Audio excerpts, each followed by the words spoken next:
অদ্ভুত এটা খবৰ য'ত ঢিঙৰ ভাবকচোন ঢিঙত মোৰ নিজৰ ঘৰ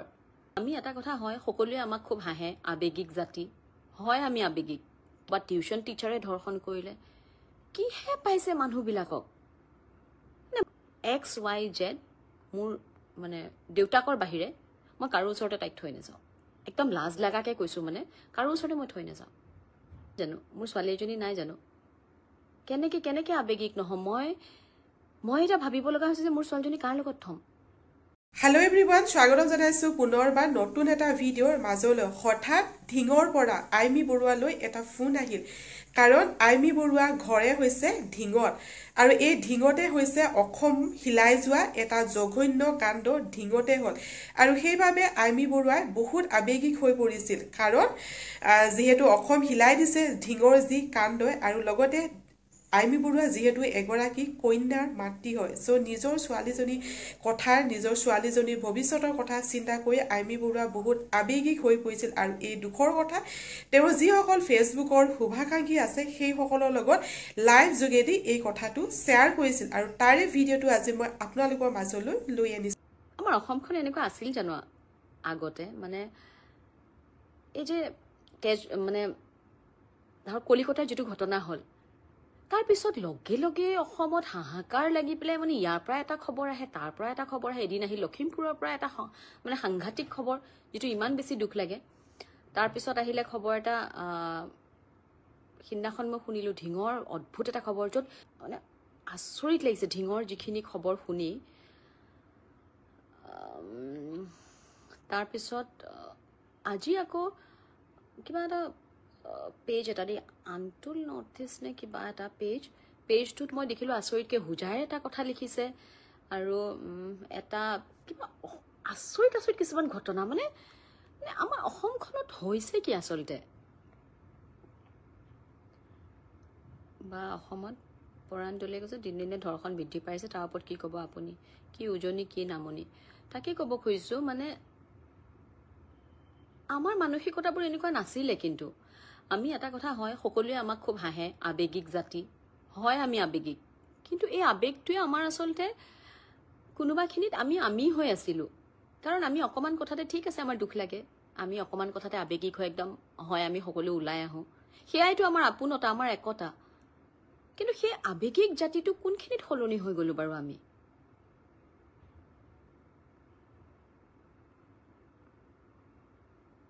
মানে মই কলিকতাৰ কথা সময়খিনিত খুব দুখ লাগিছিল কৈ আছে কিন্তু এতিয়া যেতিয়া অসমত এইবোৰ শুনিছো আমাৰ মানুহে কৰা এইবোৰ কাম শুনিছো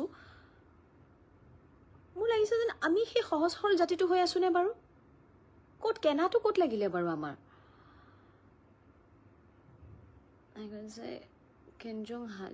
কাঞ্জং হজাই লিখিছে যেতিয়ালৈকে ধৰ্ষণকাৰীক মুকলিকৈ মৃত্যুদণ্ড বিহাৰ ব্যৱস্থা নকৰে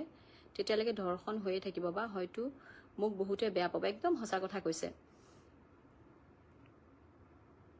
মানে বাইদেউ মই ধৰ্মতলৰ পৰা চাই আছো আপোনাৰ ৰেচিপিবিলাক চাই বহুত থেংক ইউ ইন্দ্ৰাণী মেধিয়ে কৈছে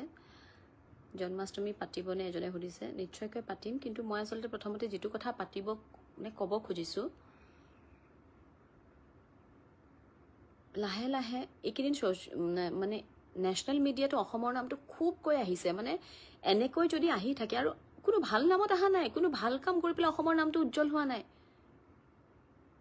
সিধাই আহিব ধৰ্ষণ হ'ল অমুকত সিধাই আহিব বোলে এনেকে অমুকত টিউচন যাওঁতে ধৰ্ষণ হৈ গ'ল আহিব বোলে অকমানি এজনী কেনেকে ধৰ্ষণ কৰিলে কোনোবা টিউচন টিচাৰে ধৰ্ষণ কৰিলে কিহে পাইছে মানুহবিলাকক মানে মানসিক বিকাৰ হৈছে নেকি বাৰু আমাৰ সদায় এইবিলাক কৈ লাজ লাগি গৈছে মানে মই এজনী ছোৱালীৰ মাক মোৰ ছোৱালীজনী এতিয়া বিশ্বাস কৰা আজি ৰাতিপুৱা মই মাক কৈ আছো যে বেয়া পাই লাভ নাই জুনে নহক XYZ মোৰ মানে দেউতাকৰ বাহিৰে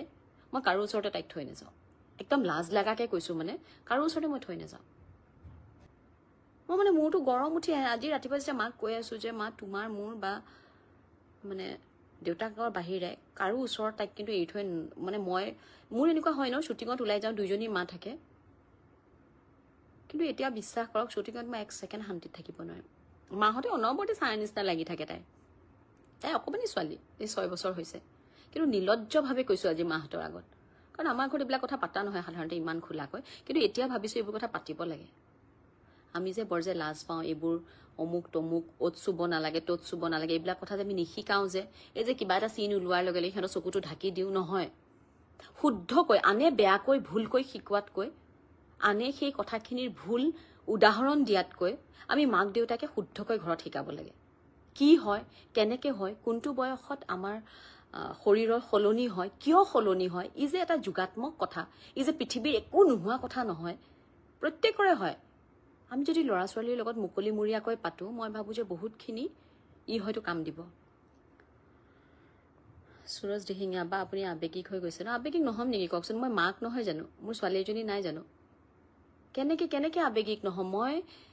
মই এটা ভাবিব লগা হৈছে যে মোৰ ছোৱালীজনী কাৰ লগত থ'ম আজি মা দুজনী আছে কিন্তু সদায় এনেকৈ ৰখিব পাৰিমনে আমি বাৰু সদায় সিহঁতৰ চাহ হৈ থাকিব পাৰিমনে চাওকচোন ডাক্তৰ হোৱাৰ পিছত এজনী ছোৱালীয়ে সাধাৰণকৈ তেওঁৰ কোনো হেৰি নাইকিয়া হ'ল সুৰক্ষা নাইকিয়া হ'ল ক'ত সুৰক্ষা দিম আমি তাৰ বোলে যিসকল স্থানীয় লোক তেওঁলোকে ঠিক কৰিছে যে তেওঁলোকৰ সেই মানে যিকেইজনে বেয়া কামটো কৰিছিল তেওঁলোকৰ জনাজাতো নাযায় বুলি এইটো কিন্তু এখন সমাজৰ বহুত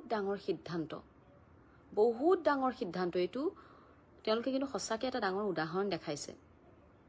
মই এইটো কোৱা নাই তেওঁলোকৰ ঘৰৰ বাকী মানুহখিনিয়ে কষ্ট পাব নালাগে কিন্তু যিজনৰ মানসিকতা এনেকুৱা আছিলে তেওঁ আমাৰ সমাজৰ মানুহ হ'ব নোৱাৰে তেওঁ মানুহ হ'বই নোৱাৰে সেই সমাজখনক যদি সঁচাকৈ এইটো তেওঁলোকে কৰিছে মই নাজানো মই খবৰ এটাহে পাইছোঁ আৰু আজিকালি খবৰবোৰ সঁচাই মিছাই চব ওলাই নহয় গতিকে সকলো বিশ্বাস কৰিব নোৱাৰি কিন্তু যদিহে সঁচা কথা তেওঁলোকক মই সঁচাকৈ কৈছোঁ যে কিবা এটা আমি এনেকুৱা ডাঙৰ ষ্টেপ এটা লোৱা উচিত কিন্তু যে আমি যে তেওঁলোকৰ লগত নাই আমি যে গ্ৰহণ নকৰোঁ এনেকুৱা কাম কৰিলে এই কথাটো তেওঁলোকে জনা উচিত হাচিনাৰা খাটনে কৈছে ধৰ্ষণকাৰী জাতি ধৰ্ম নাই ইহঁতক জীয়াই যে কুকুৰক দি ভক্ষণ কৰাব লাগে একদম সঁচা কথা কোনো জাতি ধৰ্মৰ কথা নাই ধৰ্ষণ কৰিছে মানে একেবাৰে মাৰি পেলাব লাগে এওঁলোকৰ মানসিকতা ঠিক কৰিব কেছ কৰিব কিবা কৰিব এইবিলাক কৰি থাকি লাভ নাই মই নাজানো কোনে কেনেকৈ বোলো এইবিলাক কথা কাৰণ মোৰ এজনী ছোৱালী আছে আৰু প্ৰত্যেকজনী ছোৱালীয়ে এতিয়া মোৰ ছোৱালী আৰু মোৰ ছোৱালী কৈ লাভ নাই কালিলৈ মই সুৰক্ষিত জানো মোৰ ক'বলৈ লাজ লাগে মোৰ মা সুৰক্ষিত জানো ক'ৰবাত শুনো বোলে আজি দেখোন 70 বছৰীয়া মহিলা এগৰাকীকো লৈ গৈছে ক'ৰবাত শুনো বোলে 3 বছৰীয়া ছোৱালীজনীকো উঠাই লৈ গৈছে কোননো সুৰক্ষিত আমি আজি ময়ো যদি এতিয়া 9টা বজাত আপুনি মোক বাহিৰলৈ ক'বলৈ যাবলৈ কয় অকলে মোৰ চাগে ভয় লাগিব চাই কেনেকুৱা লাগিলে আপোনালোকে মোক কমেণ্ট কৰি জনাব আৰু প্ৰথমবাৰ যদি চেনেললৈ আহিছে চেনেলটো ছাবস্ক্ৰাইব কৰি ৰাখিব কাৰণ এনেকুৱা ধৰণৰ ভিডিঅ' মই আপোনালোকৰ মাজলৈ প্ৰস্তুত কৰি থাকোঁ তো ঠিক আছে দাস আজি ভিডিঅ'টো ইয়াতে সামৰণি মাৰিছোঁ বাই বাই